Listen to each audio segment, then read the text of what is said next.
కారస్ నాపు ఆపు. ఏంటి ఏంటి బాబు? టోల్గేట్ సార్, టోల్గేట్ ఏంటి? మా సార్ అడగండి.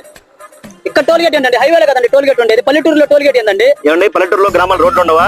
టోల్గేట్ పెట్టకూడదా? రూల్ ఉందా? పెట్టకూడదేమన్నా? అడుగు దూరంలో మా ఇల్లు అండి. రోజుకి 10 సార్లు తిరుగుతాం. 10 సార్లు కట్టాలా?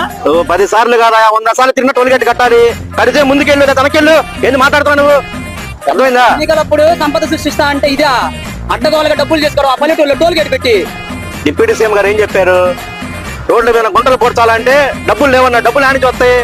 ఎట్లా వసూలు చేసుకోవాలి మేము? రోడ్లు మొత్తం గుంట పొచ్చిన డబ్బులు లేవు. మరి ఏం చేయమంటావు? డబ్బులు కట్టేళ్ళు ఎన్ని మాట్లాడకూడదు మాకు. అర్థమైందా? కర్మగాలి ఓట్లేసినందుకు మాకు తగిన శాస్త్రి జరిగింది. ఎంత బాబు? 100 రూపాయలు సార్. ఎదుగో తమలపాకులు సుబ్బారావు. రాసుకో. కర్మగాలి ఓట్లేసినందుకు మాకు తగిన బుద్ధి వచ్చింది. ఇవన్నీ మాది ముందు చెప్పాకు. నువ్వు వెనక మాట్లాడుకో. ఏంది ఇది? మాకు నమ్మి ఓట్లేసినందుకు మాకు బాగా పెట్టారులే.